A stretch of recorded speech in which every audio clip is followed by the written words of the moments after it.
Salam jumpa saudara, kapal tanker milik Tiongkok melewati blokade Amerika Serikat yang menutup akses keluar masuk Selat Hormuz. Presiden Amerika Serikat Donald Trump mengklaim blokade Hormuz ini sudah dibuka untuk Tiongkok dan dunia karena Tiongkok menyetujui tidak mengirimkan senjata kepada Iran. Strategi apa yang sedang dimainkan Amerika Serikat dan apa yang diharapkan AS dari Tiongkok? Sapa Indonesia Malam juga menyoroti soal gencatan senjata 10 hari antara Lebanon dan juga Israel. Dengan tidak dilibatkannya Hizbullah dalam perundingan, pertanyaannya apakah perdamaian ini bisa berlangsung permanen? Saudara, inilah Sapa Indonesia Malam selengkapnya. Saya Yasir Neneam. Dan saya Tifal Solesa, hari ini 17 April 2026.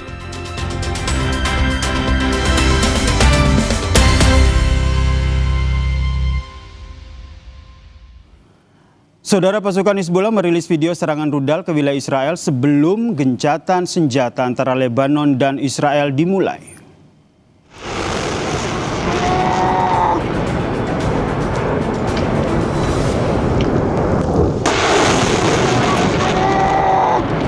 Serangan Hizbullah ini, saudara, menyasar sejumlah fasilitas militer Israel yang dirilis oleh media Lebanon Al-Manar TV. Lokasi dan tanggal peluncuran tidak dapat diverifikasi secara independen.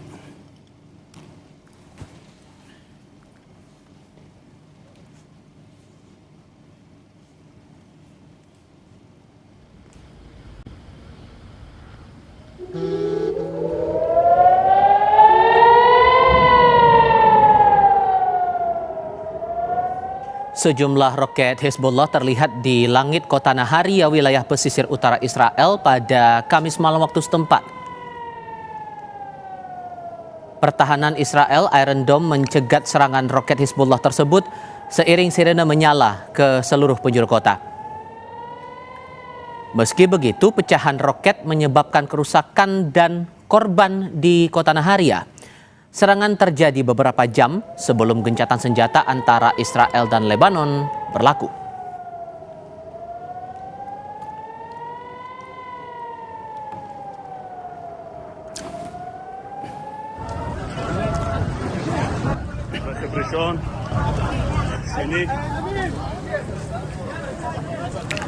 Kepanikan, saudara, terjadi di kota Karmil yang terletak sekitar 30 km dari Naharia pasca serangan Hizbullah.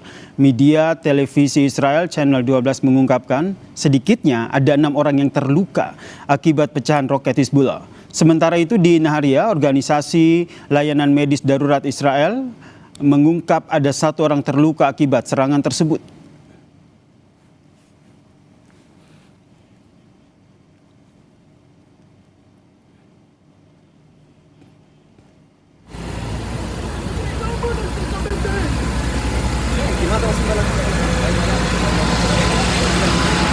Serangan roket Hezbollah yang diluncurkan dari Lebanon juga menghantam wilayah Kiryat Shmona, Israel.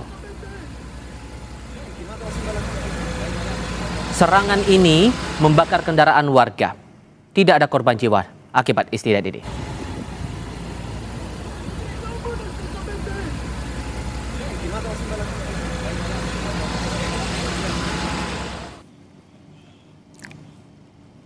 Berikutnya, saudara, warga Lebanon melepaskan tembakan ke udara, merayakan gencatan senjata antara Lebanon dan Israel. Aksi ini dilakukan setelah Presiden Amerika Serikat Donald Trump mengumumkan gencatan senjata 10 hari antar kedua negara.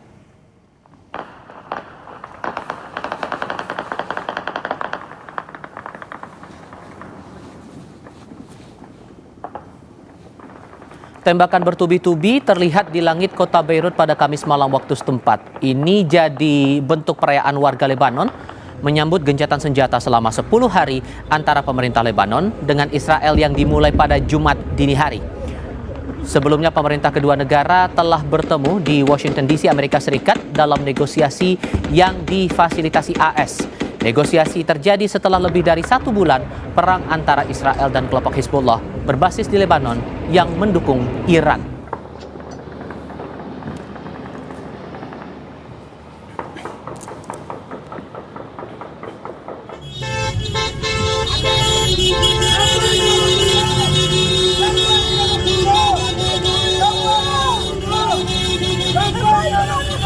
Tidak hanya tembakan ke udara, saudara, warga yang sempat mengungsi kembali ke pinggiran selatan Beirut dan wilayah selatan Lebanon untuk merayakan gencatan senjata ini.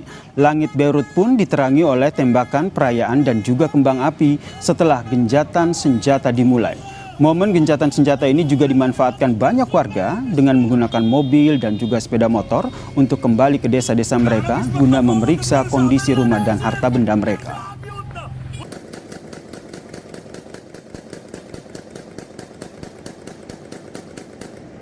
Meskipun gencatan senjata berlaku, Perdana Menteri Israel Benyamin Netanyahu pun memastikan tidak akan menarik pasukannya dari Lebanon. Penarikan diri Israel dari wilayah Lebanon ini jadi salah satu syarat Hizbullah untuk gencatan senjata dengan Israel. Selain penarikan pasukan, saudara, Netanyahu menegaskan tidak menyetujui syarat dari Hizbullah lainnya, yakni bentuk gencatan senjata damai untuk damai. Netanyahu bilang zona keamanan oleh pasukan Israel justru akan diperluas yang membentang dari Laut Mediterania hingga perbatasan Suriah.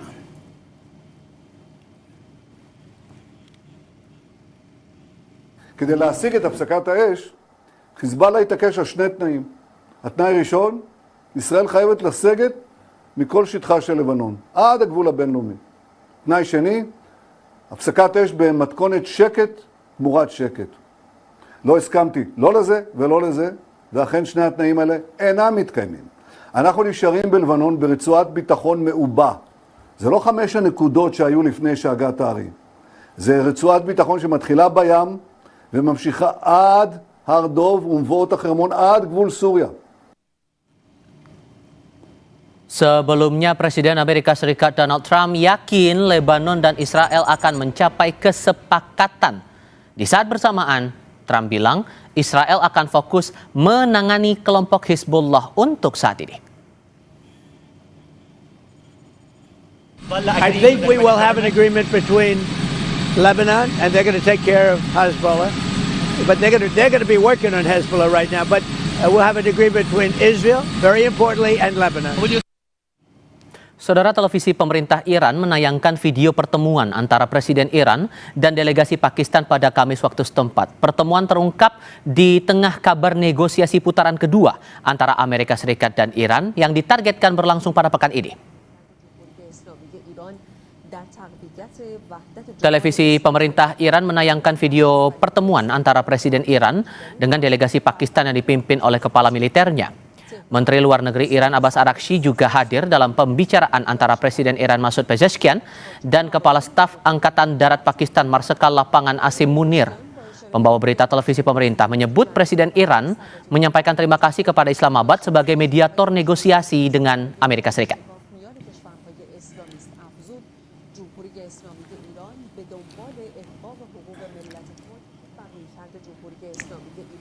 Sementara itu, saudara, Presiden Amerika Serikat Donald Trump siap terbang ke Pakistan jika kesepakatan damai dengan Iran tercapai. Trump bilang kehadirannya dinantikan dalam kesepakatan tersebut. Pakistan to seal the deal yourself? I would go to Pakistan, yeah. Pakistan has been great. They've been so good. Islamabad, I might go. Yeah. If the deal is signed in Islamabad, I might go. The field marshal has been great. The prime minister has been really great in Pakistan. So I might go. They want me to go. Sejumlah jet tempur diluncurkan dari kapal induk Amerika Serikat untuk melanjutkan upaya blokade pelabuhan Iran. Rekaman yang Anda lihat ini menunjukkan awak penerbangan mengarahkan jet tempur untuk lepas landas. Pilot menaiki pesawat hingga lepas landas dari dek kapal induk. Militer Amerika Serikat menyebut 14 kapal telah mematuhi blokade Hormuz dalam 24 jam terakhir.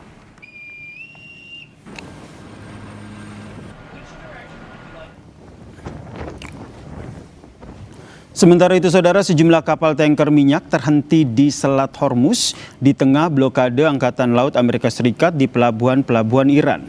Sebelumnya, Menteri Perang Amerika Serikat Pete Hegseth menyatakan Amerika Serikat akan terus memberlakukan embargo hingga kesepakatan tercapai dengan Teheran. Juru bicara Kementerian Luar Negeri Iran menyebut blokade Angkatan Laut AS sebagai langkah provokatif dan tidak memiliki dasar hukum.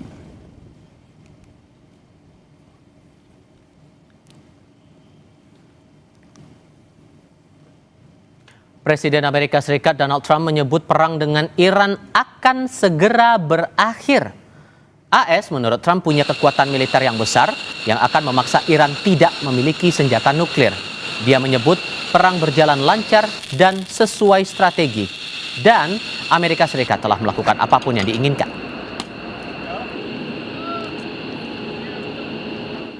I don't want to be a wise guy. I don't want to speak too soon. But we do very well. You notice that we're doing very well. And I will say the war in Iran is going along swimmingly. We can do whatever we want. And it should be ending pretty soon. It was perfect. I mean, it's perfect. It was the power we have, our military. We have the most powerful military anywhere in the world. I built it 4 years. Saudara anggota komunitas Yahudi di Iran mengenang mendiang pemimpin tertinggi Iran Ayatollah Ali Khamenei. Mereka mengungkapkan kesedihan karena Ayatollah merupakan pemimpin nasional yang dicintai. Satu diskusi Kasapa Indonesia Malam hadir sebentar lagi. Presiden Amerika Serikat Donald Trump mengklaim bakal membuka blokade Hormuz secara permanen demi Tiongkok. Tetap di Kompas TV.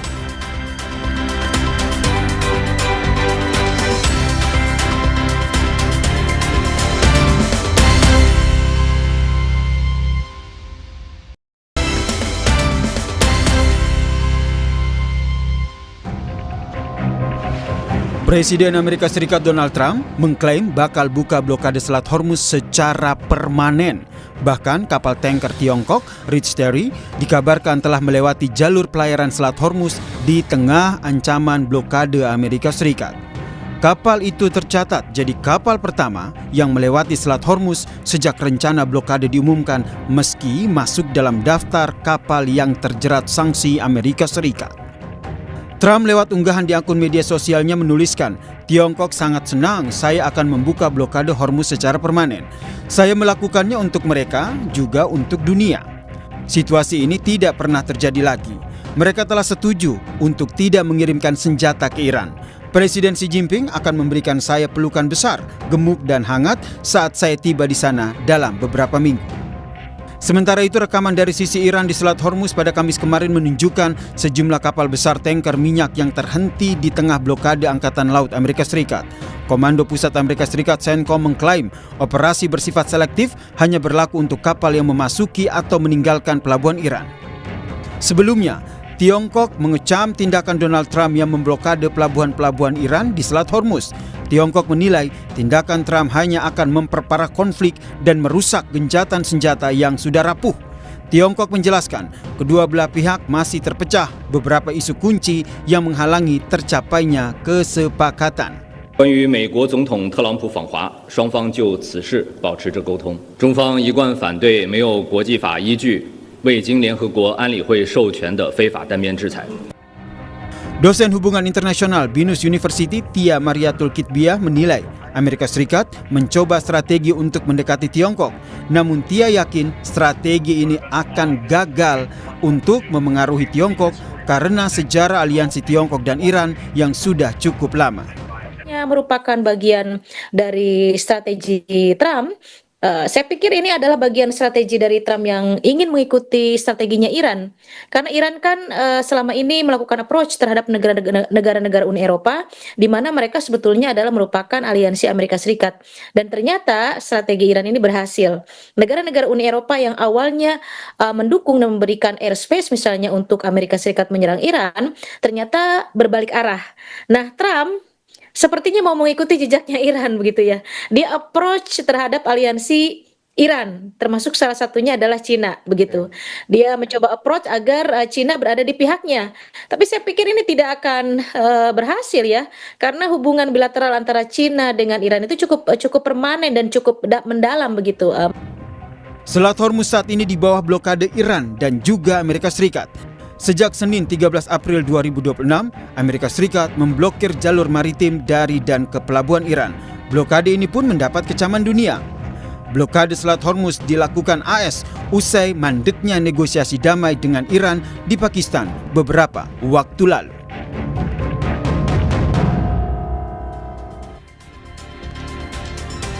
Masuk ke topik pertama diskusi Sapa Indonesia Malam, Saudara. Presiden Amerika Serikat Donald Trump menjanjikan bakal membuka blokade secara permanen terhadap Selat Hormuz dan menyebut melakukannya untuk Tiongkok dan dunia. Trump menyebut Tiongkok sepakat untuk tidak mengirim senjata ke Iran. Kami akan diskusikan ini bersama dengan para narasumber. Di studio Kompas TV sudah bergabung pakar intelijen dan keamanan dari Universitas Indonesia Stanislaus Rianta. Pak Stanis, apa kabar Bapak? Baik, Mas. Terima kasih sudah datang ke studio Kompas TV. Sementara lewat sambungan dalam jaringan bergabung bersama kami dosen hubungan internasional, satu alma mater dengan Anda Pak, dari Universitas Indonesia, Sofwan Albana Khorruzat. Pak Sofwan dengan Tifal di sini Pak, apa kabar? Alhamdulillah baik. Terima kasih sudah bergabung bersama kami kali ini. Di studio juga ada Pak Stanis di sini. Pak Stanis, saya mulai dengan Anda dulu. AS menambah pasukan untuk mengawal Selat Hormuz, tapi sekarang kita melihat lagi ada statement terbaru dari Trump bahwa akan dibuka untuk Tiongkok dan dunia. Dengan berubah-ubahnya pernyataan Trump ini kan muncul pertanyaan yang orang awam akan berpikir, nih manuver apa lagi nih, akrobatik apa lagi nih? Analisis Anda buat apa ini? Trump memang labil. Memang labil. Menegaskan hal itu ya? Ya, labil. Sejak pertama kan berubah-berubah strateginya. Ancaman-ancamannya juga nyaris tidak terbukti kan. Tapi sebenarnya di balik itu ini menunjukkan bahwa siapa aktor-aktor yang bermain di dalam perang ini. Saya berkali-kali menyampaikan kalau mau menghentikan ini tidak cukup hanya berbicara dengan Iran. Bicara juga dengan aktor-aktor kuat di balik itu.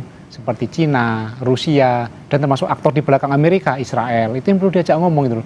Makanya Amerika memilih jalan untuk bernegosiasi dengan Cina. Dia mengatakan Cina tidak akan mengirim senjata lagi, membantu senjata lagi. Tapi pasti juga ada dealan dari Cina yang lebih dari itu, yang tidak disampaikan oleh Amerika kan. Entah misalnya, oke, kami boleh lewat atau mungkin apa yang lainnya.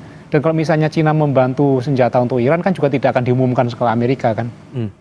Pasti lewat ya itu undercover lah bisa dilakukan. Tapi ini menjadi menarik karena menjadi petanya semakin jelas kan siapa pemain di balik Iran. Oke, dan ini menegaskan bahwa sekarang posisinya AS lagi dalam tanda kutip terjepit atau sebetulnya di strategi perang yang kayaknya masih akan diperpanjang lagi. Karena kita paham kan dalam beberapa kesempatan momentumnya selalu berubah-ubah seperti ini. Tapi jawabnya nanti kita akan jeda sebentar, kita akan dengarkan dulu Komandan Azam Maghrib untuk wilayah Jakarta berikut ini.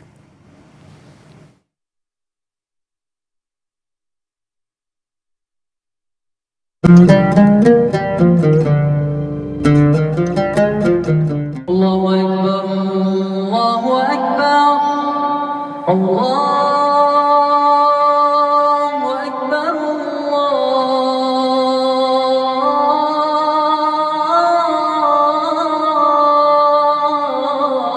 Akbar. Asyhadu an la ilaha illallah.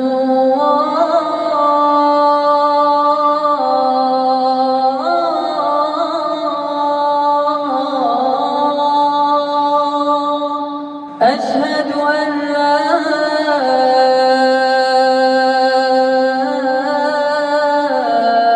إله إلا الله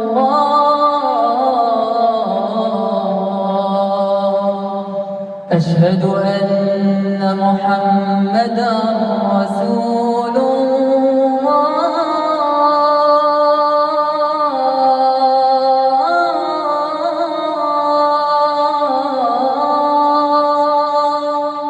أشهد أن محمدا رسول الله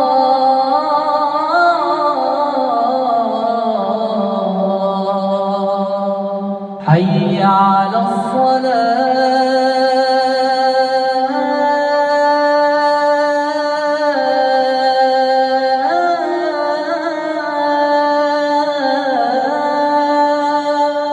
حي على الصلاة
Selamat menjalankan ibadah sholat maghrib untuk Anda umat muslim di wilayah Jakarta dan sekitarnya. Melanjutkan diskusi Pak Stanis. Jadi kalau saya bahasakan ini caranya AS ngerayu dalam tanda kutip Tiongkok untuk bisa ikut meredam perang ini, tepat atau enggak tuh kira-kira? Selain merayu sebenarnya kan dia dalam kondisi tekanan dan nyari teman dia. Nyari teman dalam konteks apa dulu nih? Ngurangi temannya musuh, jadi nyari teman untuk dia itu kan. Jadi ini kan AS punya tekanan yang besar. Tekanan di dalam negeri secara politik punya tekanan yang cukup besar, secara ekonomi juga pasti tertekan. Lalu kondisinya sudah, menurut saya ya kalau perang diterus-terusin dalam kondisi saat ini di Selat Hormuz, yang rugi itu Amerika bukan Iran. Yang paling banyak rugi. Secara ekonomi, secara finansial perang itu biayanya gede banget. Ini sudah 1 bulan kemudian jeda. Kalau diterus-terusin ya daya tahan Iran itu luar biasa. 40 tahun dia perang masih seperti ini loh. Dia masih bisa bertahan gitu loh. Kalau misalnya mau bertahan 1 bulan, 2 bulan, 3 bulan masih sanggup mereka. Tapi Amerika belum tentu. Jadi manuver-manuver ini sebenarnya untuk mengakhiri perang. Tetapi endingnya tentu dia tidak akan dipermalukan. Dia tidak mau dipermalukan. Nanti endingnya bisa saja dia mengatakan bahwa kami telah mengakhiri perang, kami telah memenangkan, rezim telah berganti, kemudian hilang. Lalu Iran juga akan mengatakan demikian rupa. Kami telah memenangkan perang, Amerika telah kami usir, kemudian selesai. Selesai seperti itu aja. Jadi kedua-duanya selesai, berhenti dan tidak ada yang kalah. Kayaknya jalan itu yang nanti akan dilakukan. Walaupun kemudian pernyataan Trump ini belum dapat respons secara resmi juga oleh Tiongkok. Ini masalah pembukaan Selat Hormuz dan sudah diterangin terang-terangan, dijelasin terang-terangan. Ini tujuannya buat Tiongkok dan dunia begitu. Kan udah lewat kapalnya kan? Itu kan sinyalnya berarti memang sudah terjadi diplomasi, channel-channel diplomasinya udah terjadi dan sudah lewat. Berarti kan sudah memang benar apa yang dikatakan Trump sebenarnya untuk Cina, karena Cina udah melewatkan kapal itu. Oke. Pak Sofwan, kalau Anda membacanya ini serta-merta Iran merespon ini dengan santai atau gimana merespon selat ini dibuka? Karena kan konteksnya Selat Hormuz ini saling diblokade satu sama lain nih. Ya, jadi respon Amerika Serikat dengan melakukan blokade militer terhadap Selat Hormuz, double blockade ini justru sebenarnya menunjukkan bahwa Amerika Serikat memiliki kesulitan untuk membongkar kartunya Iran, yaitu sea denial yang kemudian mewujud dalam bentuk blokade atas Hormuz tersebut. Awalnya kan dia mencoba membuka dengan melakukan pemboman terhadap peluncur-peluncur misil dan senjata-senjata yang bisa digunakan untuk menyerang kapal-kapal yang ada di wilayah sekitar Hormuz. Tapi ternyata tidak efektif karena Iran bisa secara fleksibel melakukan berbagai upaya lain untuk membuat blokadenya menjadi efektif dengan kapal-kapal kecil, dengan ranjau yang kemudian Amerika Serikat kesulitan. Karena Amerika kesulitan, dia kemudian misalnya mendorong adanya koalisi internasional. Koalisi internasional ternyata juga tidak ada yang mau ikut, ya kan? Inggris, Prancis kemarin ada konferensi dengan 35 negara, tetapi mereka memberikan syarat. Mereka akan terlibat dalam pengamanan kalau hostilitiesnya itu sudah selesai. Kalau perangnya sudah selesai.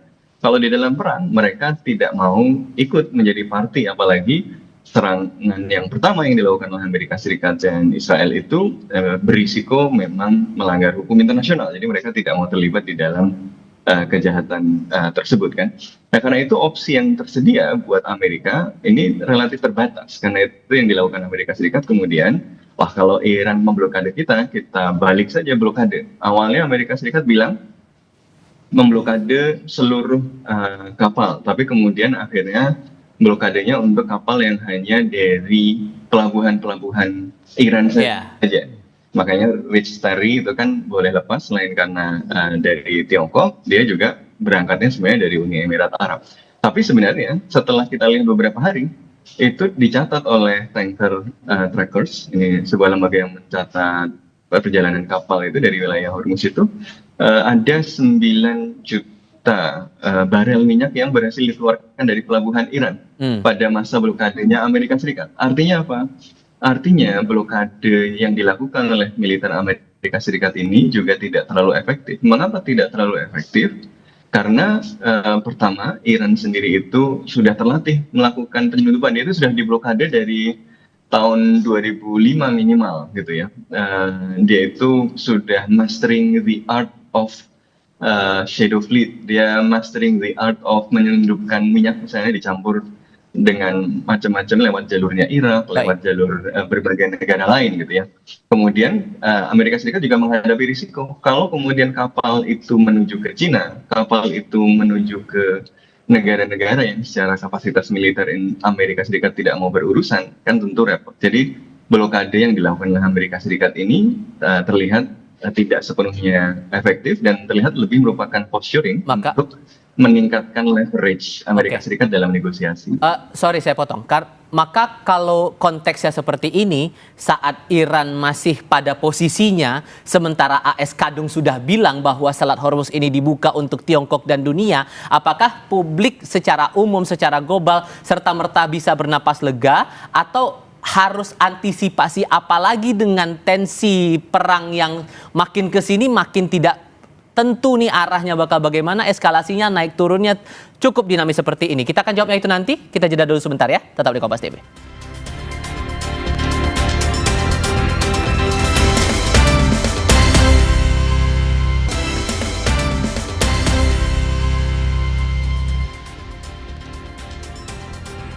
Dengan AS sudah bilang Selat Hormuz ini dibuka untuk Tiongkok dan dunia, Mas Sofwan, apakah serta-merta kita bisa bernapas lega atau jangan-jangan ada manuver lain yang memungkinkan terjadi untuk Selat Hormuz ini? Mengingat Iran masih tetap pada pendiriannya untuk memblokade itu, menyekat itu.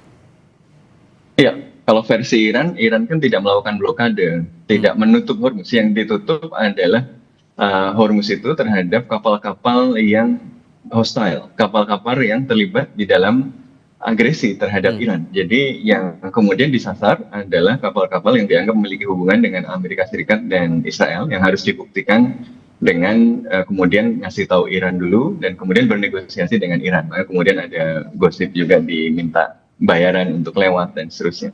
Tapi artinya apa? Amerika Serikat declare bahwa Cina boleh lewat, iya itu satu hal. Tetapi in the first place kartu ini yang naruh duluan, yang kemudian memegang kontrol atas Hormuz siapa? Apakah Amerika Serikat? Bukan. Yang memegang kontrol atas Hormuz, yang memegang kontrol sea denial atas Hormuz yang cuma 21 mil itu adalah Iran. Dan karena itu kita masih akan menyaksikan bahwa kartu Hormuz ini akan menjadi kartu penting di dalam proses negosiasi ini, atau kalau negosiasinya tidak ketemu deal, dia akan berlanjut panjang. Jadi kita masih akan menyaksikan setidaknya sampai beberapa hari ke depan ya Hormuz secara efektif sebenarnya masih ditutup, kecuali untuk kapal-kapal yang diizinkan oleh Iran untuk lewat. Bahwa Amerika Serikat mengizinkan Cina, ya Iran kan juga mengizinkan Cina dari awal gitu kan ya. Ada kemungkinan Iran melunak atau melonggar nggak kira-kira Mas? Saya kira itu tergantung pada proses negosiasi. Jadi yang dilihat adalah penutupan Hormuz ini adalah senjata yang paling dahsyat yang dimiliki oleh Iran sekarang, selain balistik dan drones yang dia kirimkan untuk menghabiskan interceptor yang Amerika Serikat. Karena yang kemudian terbukti sekarang Amerika Serikat yang diributkan adalah bagaimana membuka Hormuz. Baik. Padahal urusan awalnya itu kan bukan cuma soal Hormuz. Nah ini menunjukkan betapa efektifnya senjata berupa kontrol atas Hormuz ini. Nah, karena itu dia nggak akan lepas. Iran pasti tidak akan lepas sampai Amerika Serikat itu mau mengikuti poin-poin yang diminta oleh Iran atau setidaknya melakukan kompromi. Karena posisi Amerika Serikat dan Iran sekarang jauh di beberapa hal, soal pengayaan uranium lamanya, kemudian batas waktunya, kemudian soal balistiknya Iran, kemudian soal kontrol atau Hormuz. Nah ini kalau Amerika Serikat mau kompromi, Iran mau kompromi, mungkin kemudian akan dilonggarkan. Tapi kontrol tidak akan dilepas. Oke. Kalau kemudian kita kaitkan Pak Stanis dengan rencana untuk adanya ronde kedua perundingan antara dua negara ini, kalau kemudian bacaan Anda ini harapan agar Tiongkok juga ikut terlibat, maka akan sejauh mana peran itu bakal ditunjukkan Tiongkok dalam konteks perundingan jilid 2 ini? Seberapa mungkin itu akan terjadi dan sejauh mana respon dari Tiongkok atas dari pembukaan inilah awal mula menuju ke perundingan jilid 2 itu? Ya kalau terlibatnya mungkin tidak secara langsung menjadi mediator seperti Pakistan, tidak ya. Semakin banyak yang terlibat semakin berbahaya bagi Amerika, karena kalau ada di dalam perundingan itu ternyata ada hal yang tidak menguntungkan bagi Amerika, tentu Amerika malu seperti itu. Jadi mereka menghindari itu. Tentu nanti hanya mediatornya cukup Pakistan saja. Tapi di balik layar Cina bisa melakukan banyak hal. Lagi-lagi di belakang panggung nih Ya, mainnya. di belakang panggung. Tapi menariknya seperti ini. Tadi saya sepakat bahwa ini perangnya sudah bukan perang senjata. Kalau perang senjata saja Amerika lebih unggul. Tapi ternyata ini kan perang asimetris kan. Perang asimetris, dan Iran tuh punya senjata besar yang tidak bisa dikuasai oleh Amerika, Selat Hormuz ini. Karena apa? Dampaknya bukan hanya ke Amerika tapi ke dunia. Sekutu-sekutu Amerika mengalami kerugian juga terhadap perang ini. Dan Amerika juga pasti mengalami hal ini juga, kerugian ekonomi, secara politik juga kerugian. Jadi kalau mau mengalahkan Trump, jangan kalahkan dengan senjata. Kalahkan dengan hal lain yang dia memang nggak punya. Atau dia ketergantung seperti itu. Politik misalnya, dia mau pemilu salah nanti. Berbahaya ketika ini perang berlanjut, kemudian biayanya cukup besar secara ekonomi. Banyak pengusaha Amerika yang investasi di Timur Tengah udah teriak-teriak sekarang. Teriak-teriak karena rugi.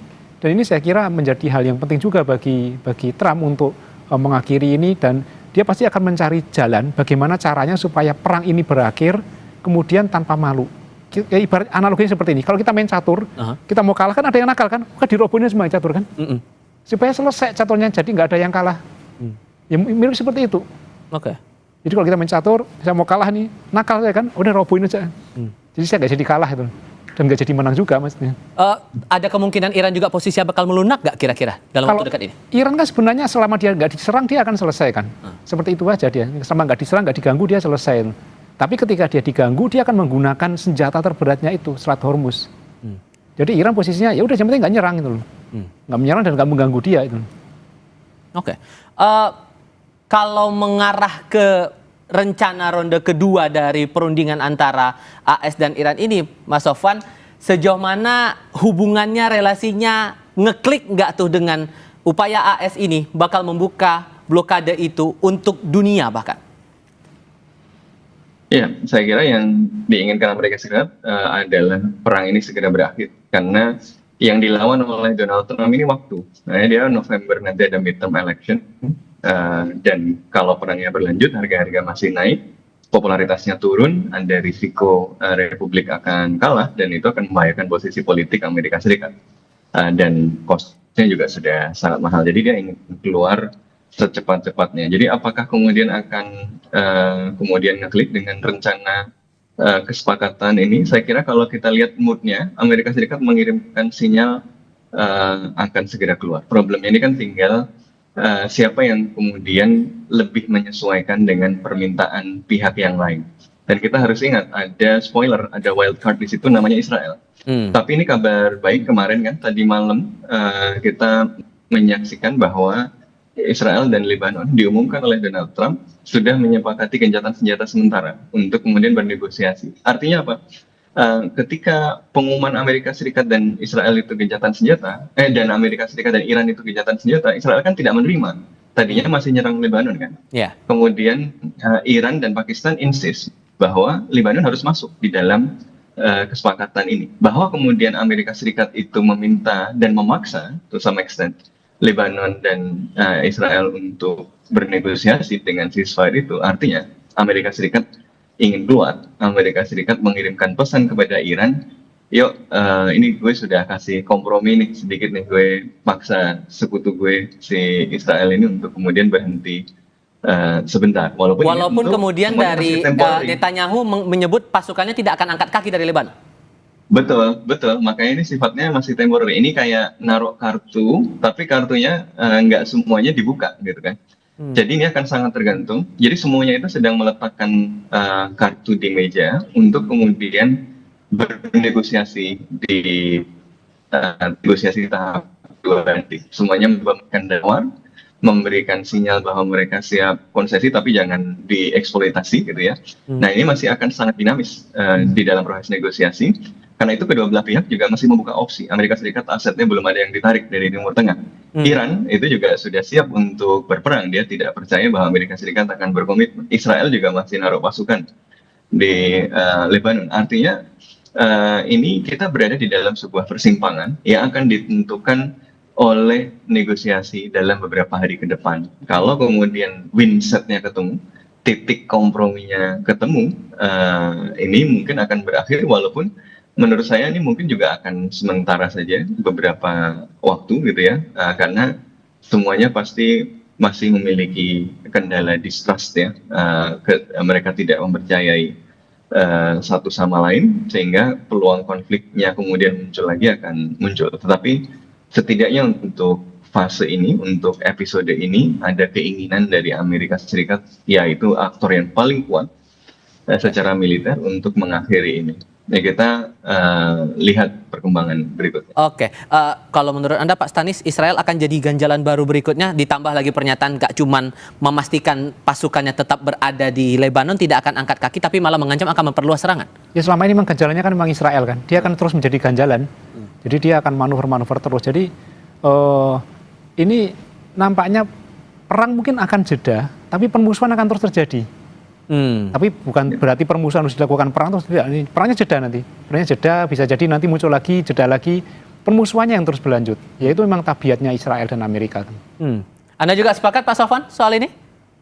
Ya, saya kira karena problemnya struktural ya. Israel itu kan melihat bahwa keamanannya tergantung pada dominasi militer. Selama Iran itu masih memiliki kapasitas untuk men-challenge dominasi militer Israel pasti akan mencoba menyeret Amerika Serikat untuk berperang dengan Iran. Nah, Amerika Serikat sendiri juga kemudian punya kepentingan di kawasan yang kemudian membuat semua tantangan pada hegemoni dia di situ juga dianggap berbahaya. Jadi secara struktural ancamannya masih ada, persepsi ancaman pasti masih bertahan, apapun hasil dari negosiasi ini nanti. Baik, Pak Sofwan, terima kasih sudah bergabung lewat sambungan dalam jaringan. Pak Stanis, terima kasih juga sudah datang ke studio kami. Sehat selalu untuk Anda berdua. Selamat malam. Terima kasih banyak. Sehat-sehat. Sesaat lagi di Sapa Indonesia Malam, Presiden Amerika Serikat Donald Trump yakin perang dengan Iran bakal berakhir melalui negosiasi damai. Tetapi di tengah upaya perundingan, Israel bisa menjadi ganjalan perdamaian. Apakah negosiasi AS-Iran akan sampai pada kesepakatan? Ulasannya sebentar lagi.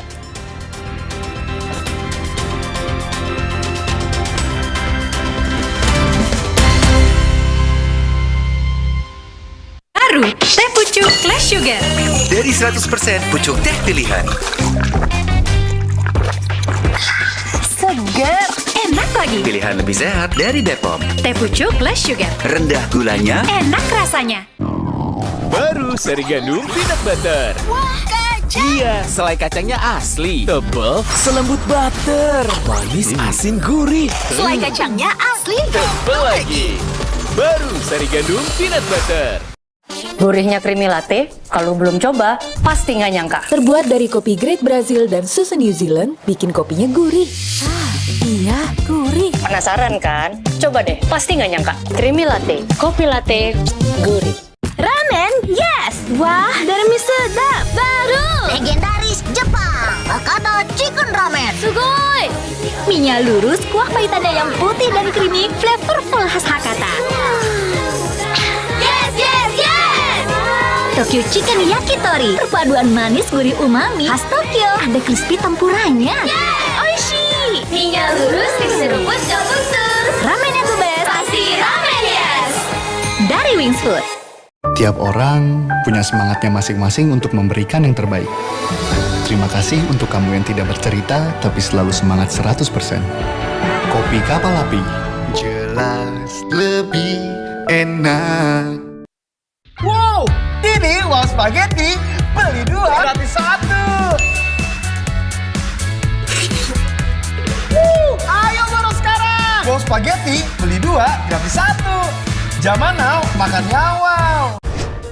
Nenek dapat umroh. Kejutan tutup botol Ramadan Aku Pipa dimulai. Hadiah spesial hanya selama Ramadan. Ada produk elektronik, uang, temukan hadiahnya di semua ukuran Aku Pipa selama Ramadan dari Wings Food. Baru, teh pucuk Less Sugar. Dari 100% pucuk teh pilihan. Seger, enak lagi. Pilihan lebih sehat dari Bepom. Teh pucuk Less Sugar. Rendah gulanya, enak rasanya. Wow! Ini Wow Spaghetti, beli 2 gratis 1. Ayo baru sekarang. Wow Spaghetti, beli 2 gratis 1. Zaman now, makannya wow.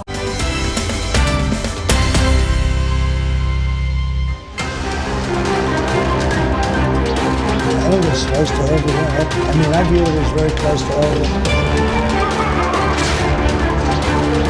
The deal is signed in Islamabad, I might go. The field marshal has been great. The prime minister has been really great in Pakistan.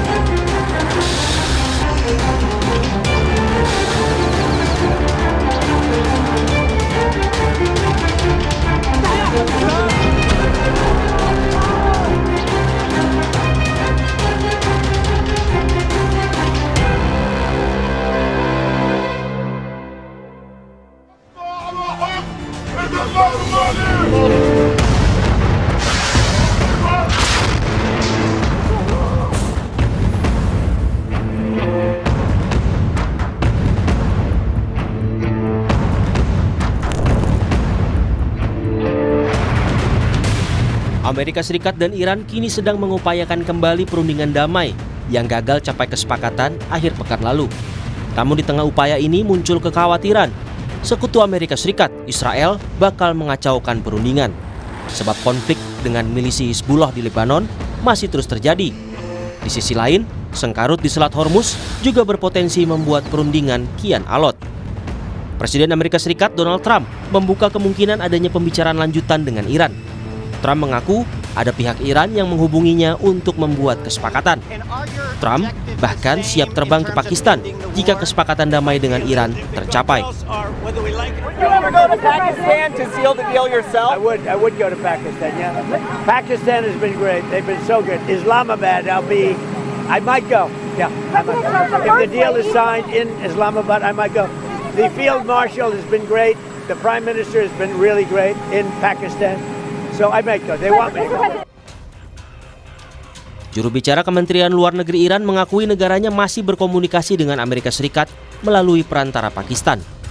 Namun soal pembicaraan lanjutan dengan Amerika Serikat, Iran belum memastikan jadwalnya. Iran menegaskan mereka tidak akan maju ke perundingan jika ada pemaksaan syarat-syarat dari pihak lawan. ما وارد مذاکره نمیشیم که شرط‌های آمریکا رو بپذیریم. ما برامون ملاک منافع و حقوق ملت ایران هست. اگر مذاکره‌ای بر این اساس باشه که شرط یک طرف بر طرف دیگه تحمیل بشه، این اسمش مذاکره نیست. این اسمش دیکته است. تحمیل هست و میدونید که جمهوری اسلامی ایران، ملت ایران هیچ وقت چنین تحمیل و دیکته‌ای رو نمیپذیره. Tetapi di tengah alotnya negosiasi Amerika Serikat dan Iran untuk mengakhiri perang, muncul kekhawatiran sekutu Amerika Serikat, Israel akan mengganggu upaya perdamaian. Presiden Turki, Recep Tayyip Erdogan, kembali memperingatkan İsrail tidak boleh dibiarkan merusak gencatan senjata. Daha önce söylediğim gibi sıkılı yumruklarla müzakere olmaz. Söz yerine tekrar silahların konuşmasına müsaade edilmemelidir. Ateşkesle aralanan fırsat penceresi sonuna kadar değerlendirilmelidir. Bilhassa ateşkesten hiç hoşnut olmadığı bilinen İsrail hükümetinin süreci kundaklamasına izin verilmemelidir. Sementara itu, Israel di tengah negosiasinya dengan Lebanon tetap menggempur pasukan Hizbullah di kota Bin Jebel di Lebanon Selatan. Perdana Menteri Benyamin Netanyahu bilang, militer Israel hampir menghancurkan benteng Hizbullah di wilayah ini. אנחנו עומדים להכריע את בן ג'בל, אנחנו עומדים בעצם לחסל את המעוז הגדול הזה של חיזבאללה. במקביל נתתי אתמול הנחיות לצה"ל להמשיך לעבות את אזור הביטחון, וגם לפרוס אותו מזרחה למורדות החרמון, כדי שנוכל לעזור עוד יותר טוב לאחינו הדרוזים בשעת מצוקה. במקביל אנחנו מנהלים משא ומתן עם לבנון. המשא ומתן הזה לא התקיים 40 שנה ומעלה. זה מתקיים עכשיו כי אנחנו מאוד חזקים והמדינות באות אלינו, לא רק לבנון. במשא ומתן עם לבנון שני יעדים מרכזיים. אחד, פירוק חיזבאללה, ושניים, שלום בר קיימא. Menurut pengamat Timur Tengah dari Asia Middle East Center, Pizarro Ghazali, Israel tak mengenal kata damai jika menyangkut perebutan wilayah dan akan selalu mencari pertempuran sebagai bentuk eksistensi. Bahkan Perdana Menteri Israel Benyamin Netanyahu disebut mampu mengendalikan Presiden Amerika Serikat Donald Trump. Politik luar negeri Israel, mereka tidak mengenal kata damai. ya Israel itu akan eksis jika ada perang di kawasan gitu. Dan ini doktrin yang sudah diadopsi oleh Netanyahu ketika masih menjadi oposisi melawan Yitzhak Rabin tahun 95 hingga kemudian menjadi Perdana Menteri tahun 96. Sejak itu Netanyahu punya prinsip bahwa tidak ada damai untuk perebutan teritorial, ya. Apalagi kita mengetahui bahwa Israel itu bukan hanya sekedar mau menyerang, dia ingin menganeksasi. Dia akan melakukan pola yang sama seperti terjadi di Gaza, di tepi barat, ya. Jadi klaimnya itu serangan untuk menghalau milisi, tetapi sebenarnya grand design-nya ialah pencaplokan. So Iran masih diserang, kalau negosiasi buntu dan senjata gagal, pasti kemudian perlawanan masih terjadi di wilayah Lebanon Selatan, ya. Ini yang kemudian sabotase yang dilakukan oleh Israel itu sangat mungkin terjadi. Kan kalau kita lihat, ya, ini bahkan kita lihat Netanyahu itu juga bisa loh dia mengontrol Trump. Tadinya kan 10 rancangan Iran yang sudah disepakati untuk dibahas, tiba-tiba kan direvisi oleh Donald Trump. Donald Trump kemudian mengeluarkan satu poin bahwa negosiasi antara Washington dan Teheran itu tidak mencakup wilayah Lebanon, seperti itu, ya. Karena ini apa? Ini memang ada bisikan dari Netanyahu, itu juga untuk bergaining kepada Iran. Jadi serangan yang dilakukan oleh Netanyahu itu mendapatkan lampu hijau, green light dari Donald Trump untuk kemudian menekan rezim Teheran agar dia mau kemudian melakukan negosiasi damai yang mengikuti kehendaknya Amerika Serikat. Sementara pengamat keamanan global Fauzia Cempaka mengungkap, kekhawatiran Israel bisa mengganggu perundingan damai juga disuarakan parlemen di Amerika Serikat. Bahkan koordinasi antara Donald Trump dan Netanyahu di tengah situasi perang dianggap tak biasa. Ini kita melihat bagaimana secara domestik, Mas, hal ini sudah backfire begitu ya ke Trump, karena salah satu statement yang dikeluarkan oleh kongresmen atau anggota kongres dari Demokrat, yaitu Mark Pocan, bahkan menyampaikan bahwa hal yang aneh ketika administrasi atau pemerintahan Donald Trump ini mendapatkan atau melakukan reportase yang sifatnya harian ke Netanyahu, tetapi bahkan Kongres atau masyarakat Amerika sendiri tidak dilaporkan secara harian begitu oleh Donald Trump. Nah ini sudah kita dapat lihat hal ini mengindikasikan bahwa dalam sistem politik Amerika Serikat sendiri ini sudah mulai terpengaruh, Mas, bagaimana kondisi koordinasi antara Trump dan Netanyahu. Tetapi, apakah pengaruh Netanyahu dan Israel akan menggoyahkan upaya negosiasi damai Amerika Serikat dengan Iran? Presiden Amerika Serikat Donald Trump dalam sebuah wawancara bilang, perang dengan Iran hampir berakhir. Trump mengklaim Iran sebenarnya kalah dalam perang melawan Amerika Serikat dan negara itu sangat ingin membuat kesepakatan. I had to divert because if I didn't do that, right now you would have Iran with a nuclear weapon, and if they had a nuclear weapon, you would be calling everybody over there, sir, and you don't want to do that. Well, you keep saying was. Is this war over? I think it's close to over, yeah. I mean, I view it as very close to over. You know what? If I pulled up stakes right now, it would take them 20 years to rebuild that country. And we're not finished. But we'll see what happens. I think they want to make a deal very badly. Guna memuluskan perundingan lanjutan antara Amerika Serikat dan Iran, delegasi Pakistan bahkan datang ke Teheran. Menteri Luar Negeri Iran Abbas Araghchi menemani pertemuan antara Presiden Iran Masoud Pezeshkian dan Kepala Staf Angkatan Darat Pakistan Marsikal Lapangan Asim Munir. Presiden Iran menyampaikan rasa terima kasihnya kepada Islamabad atas mediasi negosiasi antara Iran dan Amerika Serikat. Tetapi menurut dosen hubungan internasional Binus University, Tia Mariatul Kiptiah, negosiasi bisa kembali gagal jika perwakilan Amerika Serikat tak berubah. Tia menambahkan, baik Iran maupun Amerika Serikat membutuhkan mediator yang disegani keduanya. Perundingan ronde kedua dan itu adalah dimainkan oleh pihak yang sama, artinya representatif dari Amerika Serikat, ada JD Vance juga, ada mantunya lagi yang latar belakangnya semua bisnismen, tidak ada yang mengerti diplomasi. Kemudian mediatornya masih Pakistan. Saya pesimis bahwa perundingan yang kedua juga akan sukses. Jadi pasti akan berujung dengan gagal karena memang poin-poin daripada Amerika Serikat dan Iran itu tidak bertemu begitu ya.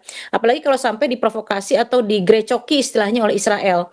Jadi harapannya perundingan yang ronde kedua ini, kalau Cina menjadi mediator itu bisa jadi lebih baik begitu. Karena kan Amerika Serikat cukup segan dengan Cina dan Iran juga memiliki kepercayaan atau trust yang cukup tinggi terhadap Cina. Amerika Serikat dan Iran kini tengah menempuh gencatan senjata selama 2 pekan, mulai 8 April lalu. Dan kurang dari 1 minggu, gencatan senjata akan berakhir. Apakah Amerika Serikat dan Iran akan mengakhiri perang dengan sepakat berdamai? Atau konflik akan terus membara karena ada pihak-pihak lain yang ingin permusuhan terus menyala. Sesaat lagi Yasir Neniama akan membawa Anda pada diskusi lain di Sapa Indonesia Malam. Militer Israel tetap berada di Lebanon meski gencatan senjata selama 10 hari yang disepakati Lebanon dan Israel sedang berlangsung. Apakah Israel akan menepati gencatan senjata itu atau justru ini hanya jeda sementara dalam konflik panjang? Tetap di Kompas TV di channel 11 televisi Anda.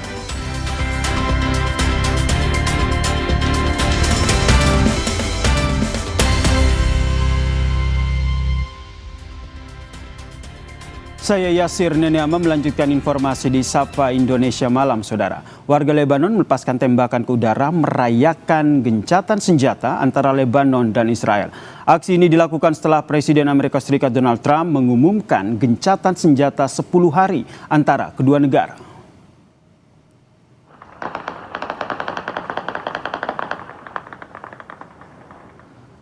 Tembakan bertubi-tubi ini, Saudara, terlihat di langit kota Beirut pada Kamis malam waktu setempat, dan ini jadi bentuk perayaan warga Lebanon menyambut gencatan senjata selama 10 hari ke depan antara pemerintah Lebanon dengan Israel dimulai pada Jumat tengah malam.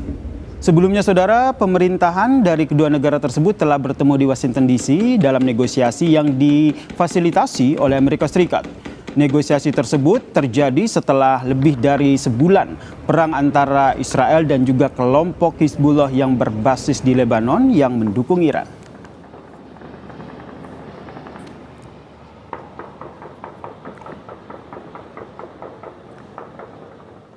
Meskipun gencatan senjata ini berlaku, Saudara, Perdana Menteri Israel Benyamin Netanyahu memastikan tidak akan menarik pasukannya dari Lebanon. Penarikan diri Israel dari wilayah Lebanon ini jadi salah satu syarat dari Hizbullah untuk gencatan senjata dengan Israel.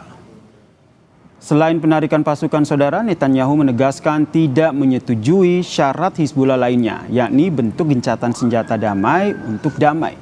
Netanyahu bilang zona keamanan oleh pasukan Israel justru akan diperluas yang membentang dari Laut Mediterania hingga perbatasan Suriah.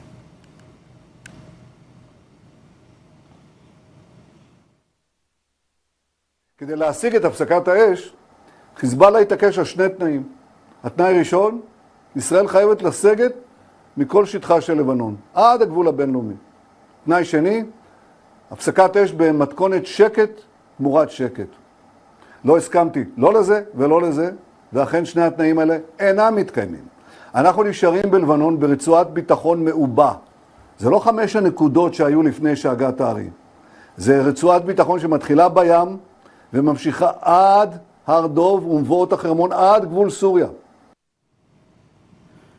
Sebelumnya, Saudara, Presiden Amerika Serikat Donald Trump yakin Lebanon dan Israel akan capai kesepakatan. Saat bersamaan, Trump juga bilang Israel akan fokus menangani kelompok Hizbullah untuk saat ini.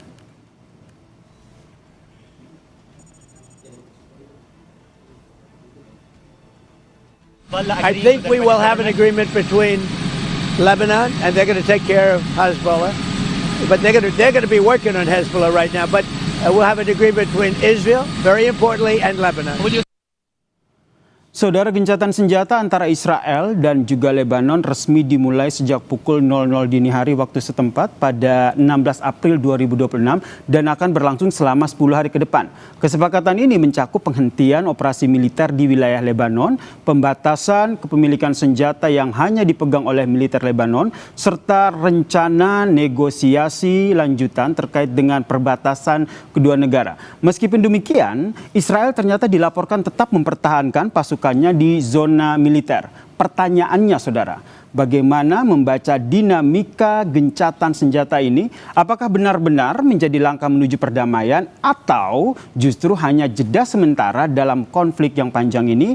Kita membahasnya bersama dengan Hikmahanto Juwana, Guru Besar Hukum Internasional dari Universitas Indonesia, dan juga ada warga negara Indonesia di Beirut, Lebanon, ada Mas Irfan Effendi. Selamat malam semuanya.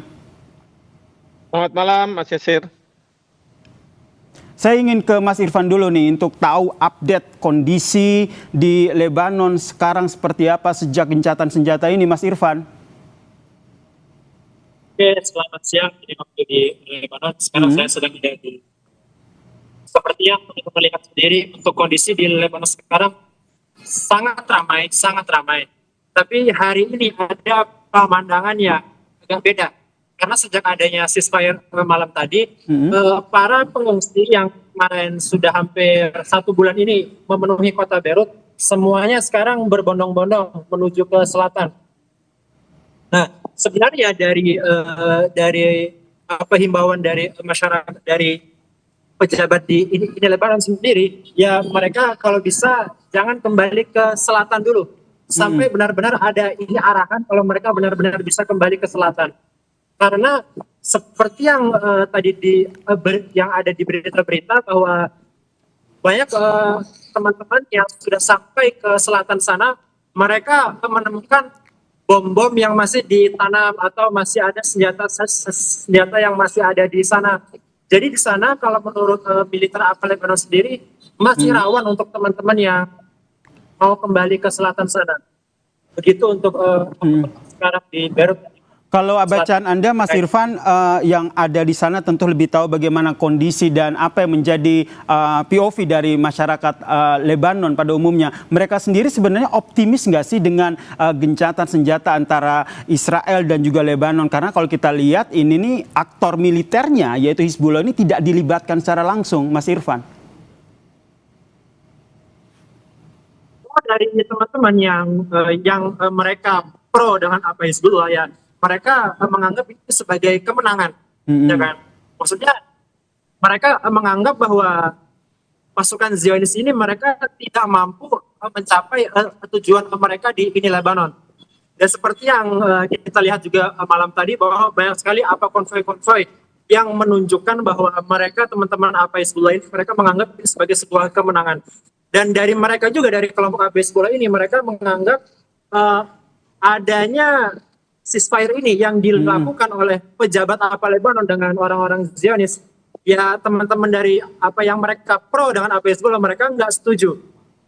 Bahkan kalau kita lihat sendiri dari apa yang disampaikan oleh teman-teman Hizbullah, kita belum ini mencapai yang namanya ceasefire karena ada banyak kondisi yang harus dipenuhi dulu oleh pasukan Zionis dan para pejabat di Lebanon baru kita bisa mencapai yang namanya ceasefire seperti itu. Jadi kalau untuk dari teman-teman yang mereka pro dengan Hizbullah, mereka belum menganggap ini ceasefire. Jadi mereka masih menganggap ini mereka masih dalam keadaan perang seperti itu.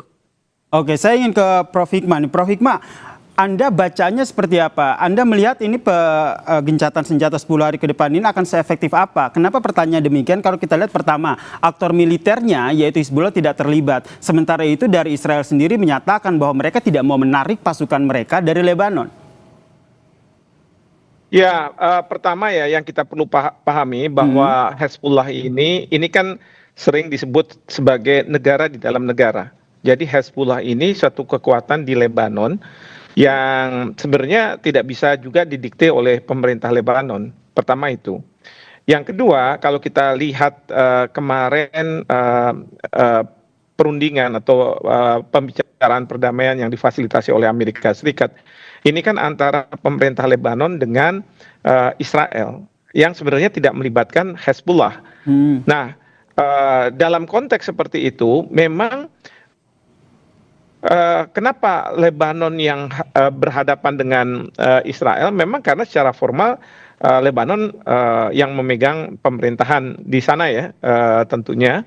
Dan yang kedua adalah kalau saya melihat bahwa dari pihak Lebanon itu karena ada keinginan dari pihak Israel untuk mengambil tanah atau aneksasi terhadap wilayah Lebanon Selatan. Nah, ini kan kemarin ini awal perang ini sebenarnya diawali oleh Hezbollah yang berpihak pada Iran melakukan serangan ke Israel. Tetapi balasan dari pihak Israel ke Lebanon itu adalah dia memang menyerang Hezbollah, tapi yang kedua memanfaatkan serangan Hezbollah itu untuk menguasai Lebanon Selatan, melakukan aneksasi, begitu. Nah, maka ini sudah ada pembicaraan yang harus ditangani oleh Israel. Artinya apa? Ada kemungkinan bahwa Israel bisa saja melakukan serangan, tapi serangan itu ditujukan ke Hezbollah, seolah-olah akan membedakan dengan tujuan ke Lebanon, karena kemarin itu waktu Lebanon diserang itu kan sampai di Beirut, bukan hanya di Lebanon Selatan. Nah, itu yang saya lihat begitu ya. Nah, tapi dari Hezbollah mengatakan bahwa dia akan tunduk dengan gencatan senjata yang dilakukan oleh Lebanon dan Israel. Tetapi kalau Israel sudah melakukan serangan, maka dia katakan saya akan menyerang.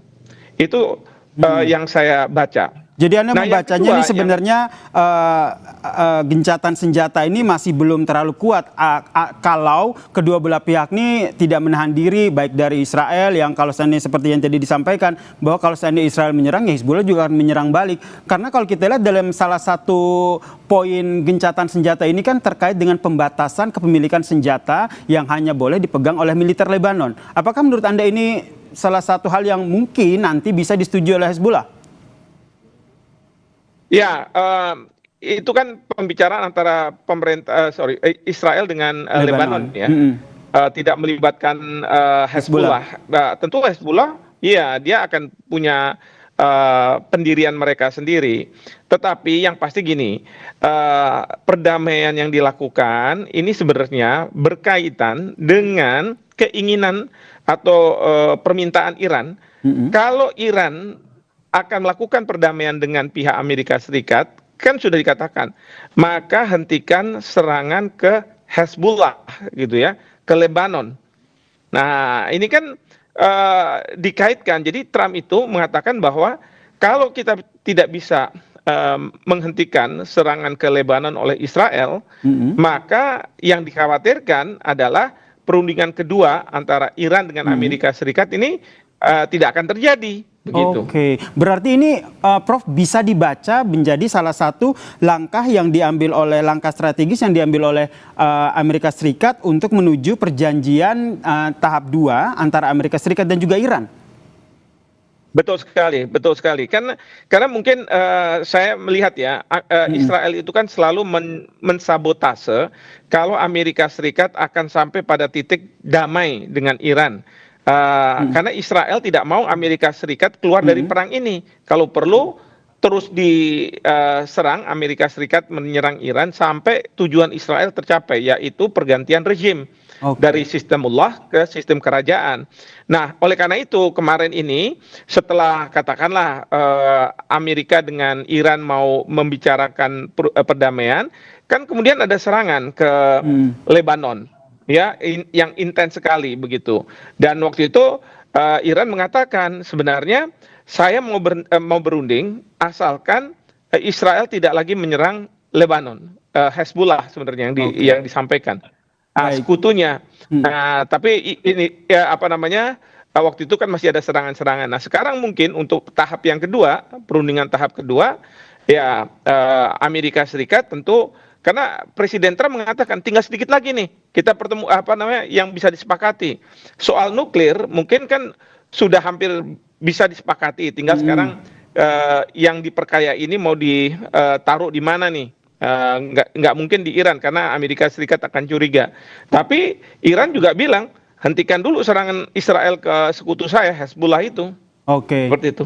Saya ke Mas Irfan lagi nih. Terkait dengan sebenarnya yang saya tanyakan sebenarnya dinamika di Lebanon sendiri seperti apa terkait dengan Lebanon dan juga Hezbollah di sana? Mas Irfan? Oke, gimana? Kondisi di dinamika yang ada di Lebanon sendiri seperti apa? Seperti yang tadi disampaikan sebenarnya di Lebanon dan juga ada Hizbullah. Mengutip apa yang disampaikan oleh Prof. Hikmah, Hizbullah ini seperti negara sendiri dalam tanda kutip di Lebanon. Ya, jadi kan memang salah satu persyaratan dari negara Zionis itu untuk melakukan ceasefire atau sampai bisa menarik militer mereka di daerah Lebanon itu adalah bahwa dari negara Lebanon harus bisa melucuti senjata yang dimiliki oleh Hizbullah. Sebenarnya hal seperti ini sudah dilakukan sejak tahun 2025, yang dimana sampai di akhir tahun 2025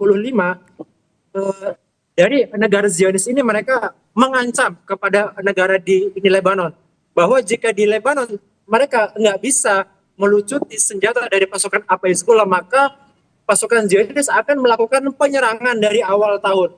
Dan itu dibuktikan bahwa sampai kemarin di akhir 2025 dari negara ini Lebanon sendiri, mereka tidak mampu untuk melucuti senjata dari pasukan Hezbollah ini.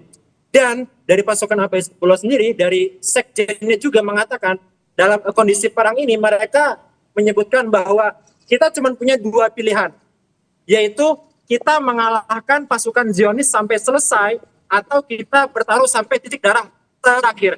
Jadi itu selalu disampaikan. Jadi sampai sekarang memang dari pasukan Hezbollah sendiri mereka tidak melihat bahwa mereka akan menahan serangan atau mereka akan selesai dengan Zionis. Bahkan dengan adanya ceasefire ini. Makanya itu sekarang dari negara Lebanon, dari pejabat Lebanon mereka sangat bingung. Seperti itu. Baik, setidaknya ini ada gencatan senjata 10 hari, diharapkan bisa menjadi waktu jeda begitu ya untuk warga Lebanon sendiri untuk kembali ke rumah mereka. Yang ingin saya tanyakan sebenarnya kondisi logistiknya seperti apa, infrastrukturnya bagaimana, kemudian dengan adanya mediasi yang dilakukan oleh Amerika Serikat ini, Prof, apakah ini akan jadi langkah awal yang baik untuk negosiasi antara Amerika Serikat dan juga Iran bisa berlangsung pada tahap kedua? Kita bahas usai jeda ya, Mas Irfan dan juga Prof. Hikmanto, tetaplah bersama kami di Sapa Indonesia Malam.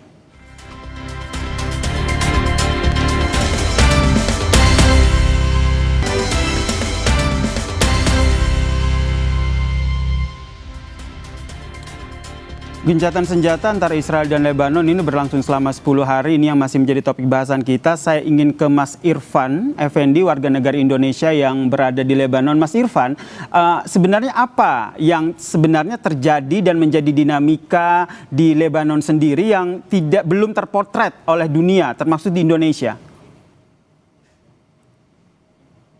Ya, jadi saya mau juga kasih tahu ke teman-teman semua bahwa Lebanon itu adalah negara yang sangat kecil.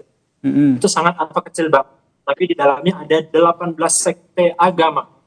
Dari 18 sekte agama itu, dari satu agama, mereka punya banyak partai, punya banyak kelompok, punya banyak ketua masing-masing.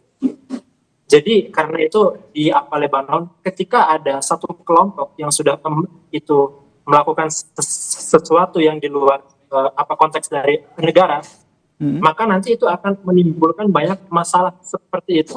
Banyak masalah. Ya contohnya seperti Hezbollah ini. Sebenarnya Hezbollah ini, teman-teman Hezbollah ini dia punya nama dan punya sesuatu yang besar. Bahkan dalam negara Lebanon sendiri, itu kalau orang yang mereka sudah pro dengan Hezbollah, mereka lebih mementingkan kelompok Hezbollah, karena pasukan Hezbollah ini yang dia sangat setia dengan Hezbollah, mereka punya jaminan hidup. Kalau dia meninggal dalam perang, nanti anak-anaknya akan diurusin. Mereka punya seperti jaminan kesehatan, jaminan sekolah, itu akan diurusi sampai selesai. Bahkan kalau dia kemarin menjadi korban dari serangan, yang misalnya rumahnya hancur, rumah mereka akan dibangun lagi oleh Hezbollah. Sedangkan hal-hal yang tadi saya sebutkan itu tidak dilakukan oleh negara Lebanon seperti itu. Sehingga dengan kata lain, pengaruh Hezbollah ini masih sangat mendominasi ya terhadap warga Lebanon ya. Sangat mendominasi seperti itu. Oke, saya ke Prof. Hikmah. Prof. Hikmah, Anda membacanya seperti apa? Karena kalau kita lihat pertanyaan seperti ini, kepentingan apa antara Hezbollah dan juga Israel sehingga akhirnya gencatan senjatanya tidak hanya berlangsung 10 hari tapi bisa berlangsung selamanya atau berlangsung panjang? Ya kalau berlangsung panjang sulit ya kalau kita bicara Israel dan Hezbollah, karena Hezbollah pasti tidak mau dilucuti senjatanya, padahal itu merupakan perintah atau keinginan ya, permintaan dari pihak Israel bahwa harus ada perlucutan senjata, dan perlucutan senjata itu dilakukan oleh pemerintah Lebanon, karena prinsipnya bagi Hezbollah itu sama seperti Iran begitu ya, bahwa keberadaan Israel di tanah Palestina itu tidak sah. Maka mereka akan terus melakukan serangan-serangan ke Israel. Termasuk juga di sini ada Houthi yang ada di Yemen, dan kemudian Hamas begitu. Nah, dan kemudian yang kedua bahwa pihak Hezbollah ini juga tidak menghendaki bahwa Lebanon Selatan itu dikuasai oleh Israel.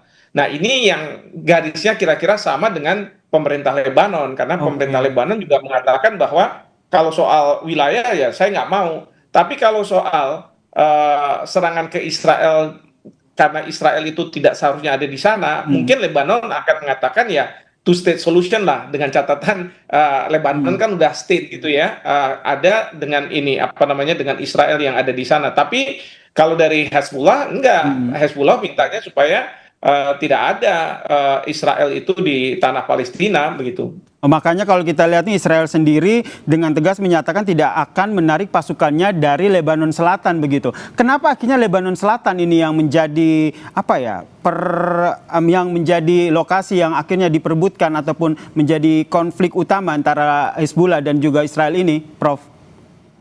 Dalam konteks Israel Raya yang selalu didengungkan oleh Perdana Menteri Netanyahu dan yang selalu ada di peta, ya bahkan peta itu ada di emblemnya pasukan Israel, itu termasuk Lebanon Selatan, termasuk Gaza, termasuk ya kalau tepi barat sudah dikuasai, itu semua katanya merupakan Israel Raya begitu. Berarti ini yang dimaksud Israel, the Greater Israel itu ya, Prof ya? Betul, Greater Israel, Israel Raya, betul.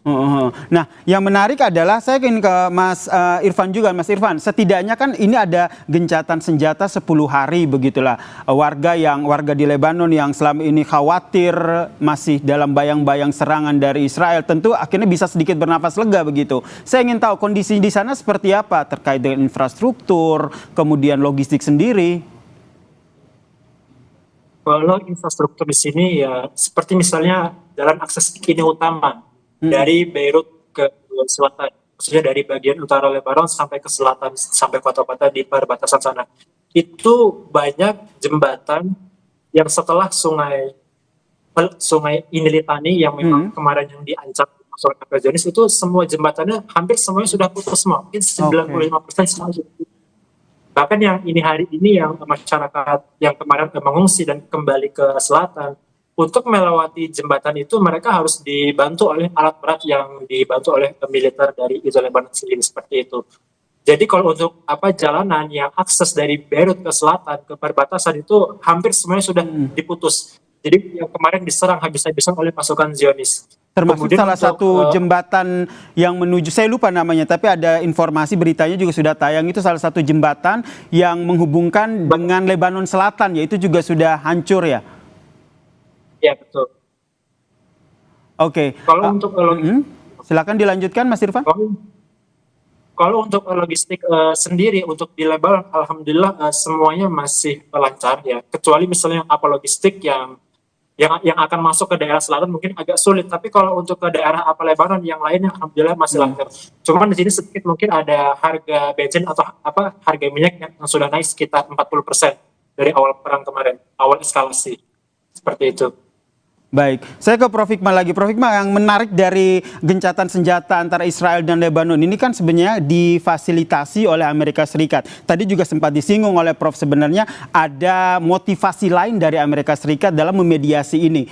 Apakah ini lebih kecondong Amerika Serikat ingin menunjukkan kepada Iran bahwa sebenarnya mereka juga bisa duduk bareng lagi loh di perjanjian tahap 2 antara antara Amerika Serikat dan juga Iran?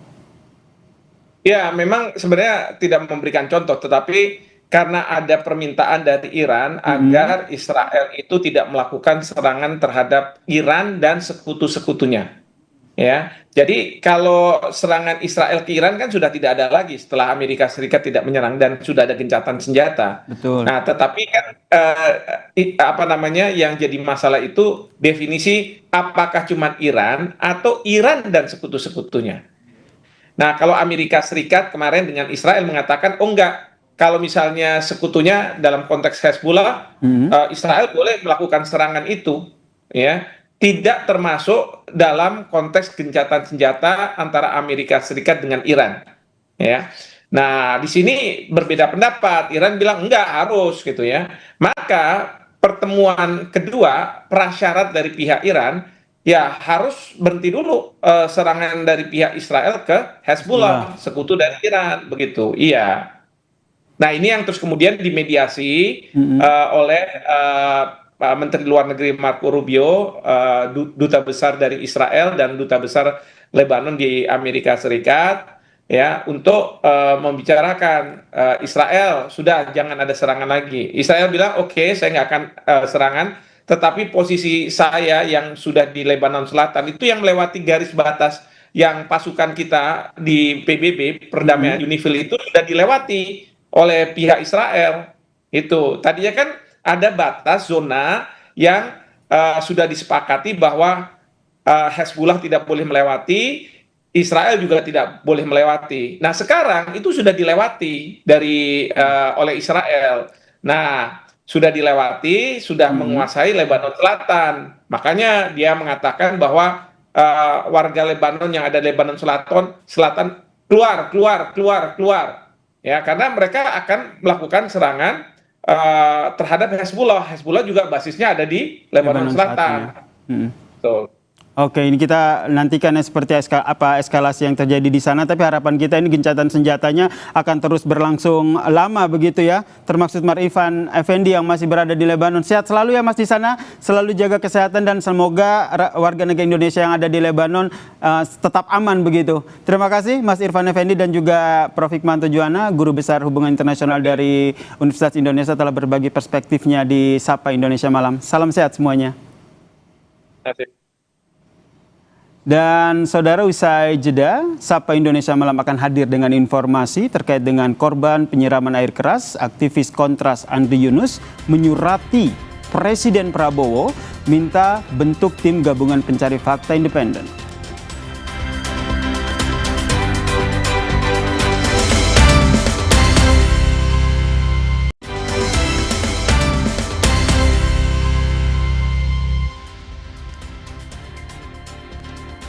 Kami lanjutkan informasi di Sapa Indonesia Malam, saudara. Setelah berkas perkara kasus penyiraman air keras dirinya diserahkan ke pengadilan militer, aktivis Kontras Andri Yunus surati Presiden Prabowo Subianto meminta pembentukan tim gabungan pencari fakta independen. Surat yang Anda lihat ini, saudara, ditulis tangan langsung oleh aktivis Kontras, korban penyiraman air keras Andri Yunus, dan akan diserahkan kepada Presiden Prabowo Subianto melalui Sekretariat Negara. Dalam suratnya ini, saudara, Andri Yunus menyinggung pengadilan militer dalam kasus penyiraman air keras tidak memiliki keabsahan dan meminta kasus ini dibawa ke pengadilan umum. Andri juga meminta Presiden Prabowo untuk membentuk tim gabungan pencari fakta independen untuk kasusnya. Sebagai korban dari kekerasan prajurit militer, saya meminta Bapak Presiden Republik Indonesia untuk segera membentuk TGPF dan memutuskan bahwa kasus ini semestinya diselesaikan di peradilan umum. Saya meminta Bapak memastikan proses penanganan perkara ini berjalan akuntabel dan tunduk pada prinsip due process of law dengan menempatkan peradilan umum sebagai forum yang sah, kredibel, dan bersih dari kepentingan-kepentingan korup. Kasus ini bukan semata tentang diri saya, melainkan tentang komitmen negara dalam melindungi warganya dan menjunjung hukum secara adil. Salam Andri Yunus. Sementara itu, saudara, Kepala Auditor Militer 027 Jakarta menyebut motif penyiraman air keras terhadap aktivis Kontras Andri Yunus yakni dendam pribadi terdakwa. Hal ini disampaikan usai menyerahkan berkas perkara kasus penyiraman air keras Andri Yunus ke Pengadilan Militer 028 Jakarta pada 16 April. Ia juga menyatakan bahwa hingga pemeriksaan terakhir keempat terdakwa yakni Kapten NPD, Letu BHW, dan juga Letu SL, serta Serda ES maksud kami, mengaku mereka menyimpan dendam pribadi kepada korban. Terdakwa menyiram air keras kepada Andri Yunus tengah malam tanggal 12 Maret 2026 di daerah Salemba, Jakarta Pusat hingga korban mengalami luka bakar 20% dan masih menjalani perawatan di RSCM Jakarta.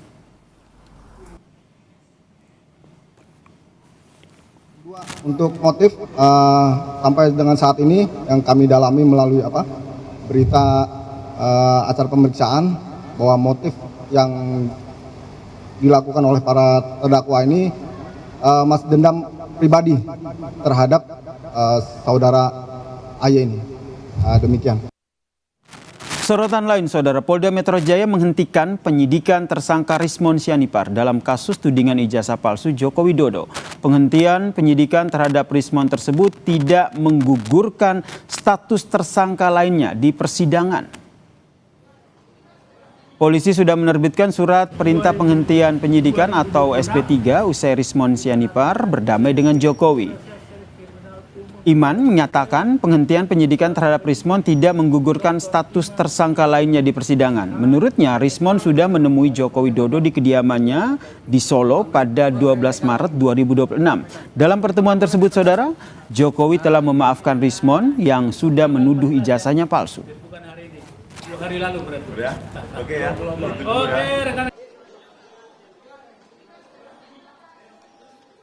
2000 Hari ini Direktorat Reserse Kriminal Umum Polda Metro Jaya telah menerbitkan surat perintah penghentian penyidikan atas permasalahan sebagaimana telah terjadi restoratif justice antara sebagian daripada para tersangka dengan pelapor.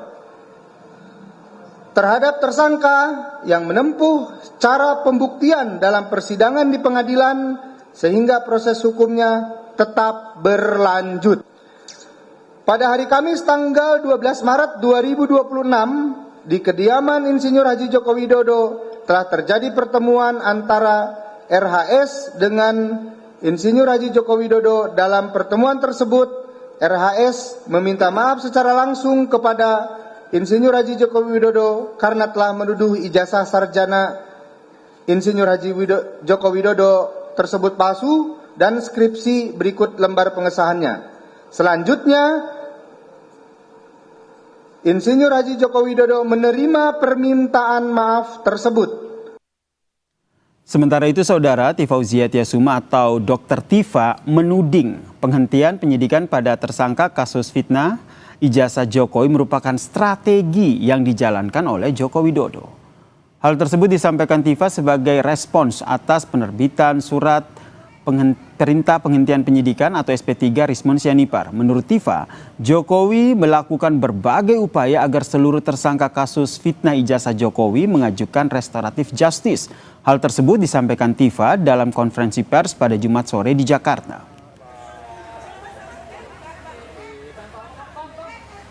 Sebagai sebuah gimmick gitu ya, atau sebuah offering ya kepada para tersangka ini agar mereka mau atau termasuk saya itu mau untuk mengajukan RJ. Itu adalah strategi dari Pak Joko Widodo untuk agar seluruh tersangka itu mengajukan RJ dan kemudian akan diberi SP3. Berita dari Jakarta, Saudara, Pemprov DKI Jakarta membersihkan sungai dari ikan sapu-sapu yang dianggap mengganggu ekosistem sungai. Dari satu titik di wilayah Jakarta Timur, 200 kg ikan sapu-sapu berhasil dijaring.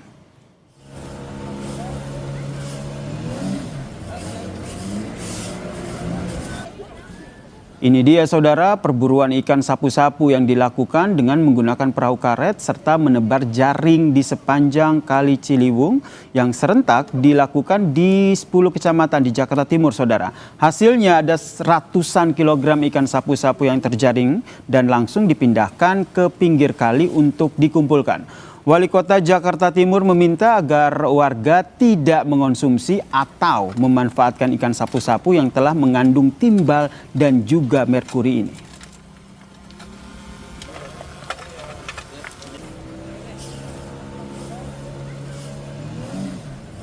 Dan di Jakarta Timur sendiri, pagi hari ini kita laksanakan di 10 tempat. 10 tempat, setiap kecamatan satu tempat. Dan untuk di Kecamatan Keramat Jati ini, itu berlokasi di Kali Ciliwung, di Agro Edu Wisata ya, di pinggiran Kelurahan Cililitan ini. Dan sudah tertangkap ikan sapu-sapu di lokasi ini saja, itu kurang lebih 200 kg.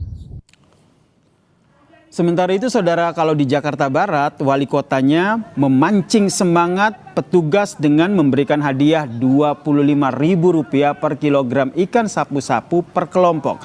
Serta petugas yang memperoleh ikan terbanyak dihadiahi liburan ke kawasan wisata Taman Impian Jaya Ancol. Selain menangkap ikan sapu-sapu, petugas juga mencari telur ikan sapu-sapu untuk mencegah pertumbuhan populasi baru.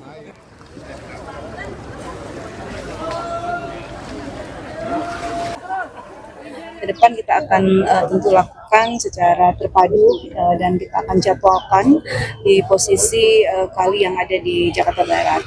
Dan tadi juga ada apresiasi buat yang mendapatkan ikan. Kita bikin grup, bikin tim, mendapatkan nilai 25.000 untuk 1 kilo. Nah, bagi warga, Bu? Untuk satu grup. Ya, jadi nanti mereka bisa nikmati bersama-sama. Dan kita juga akan ajak mereka refreshing jalan-jalan ke Ancol. Gubernur DKI Jakarta Pramono Anung pun langsung pantau warga yang menangkap ikan sapu-sapu di aliran kali di kawasan Kelapa Gading Barat, Jakarta Utara. Sebagai hadiah, ikan sapu-sapu yang berhasil ditangkap warga dihargai Rp5.000 per kilogramnya. Perburuan ikan sapu-sapu ini, saudara, dilakukan karena merusak ekosistem kali, terutama bagi ikan asli atau lokal yang perkembangannya terganggu akibat telurnya dimakan oleh ikan sapu-sapu. Telaah dari KKP diperkirakan di atas 60% lebih ikan sapu-sapu itu sekarang ada di Jakarta. Dan kemudian juga yang paling berbahaya adalah kemarin dalam rapat saya dilapori oleh kepala KKP bahwa di ikan ini rata-rata sudah 0,3 di atas 0,3 kadar residunya, dan itu berbahaya sekali. Kalau itu kemudian dikonsumsi akan berbahaya, dan kalau dibiarkan maka dia akan merusak karena. Usai jeda, saudara, Sapa Indonesia Malam masih akan hadir dengan sejumlah informasi. Di antaranya, Iran merespons positif soal perizinan berlayar bagi 2 kapal tanker Pertamina yang masih tertahan di Selat Hormuz.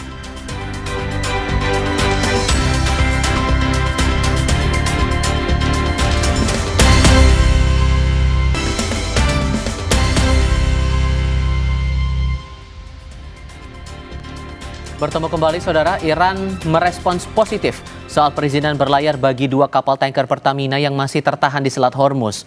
Kementerian Luar Negeri mengatakan seluruh aspek teknis terus dipersiapkan matang, mulai dari kesiapan kru, asuransi, sampai proses perizinan yang masih berjalan. Pemerintah menekankan pentingnya menjaga keamanan Selat Hormuz agar tetap terbuka dan aman bagi pelayaran internasional.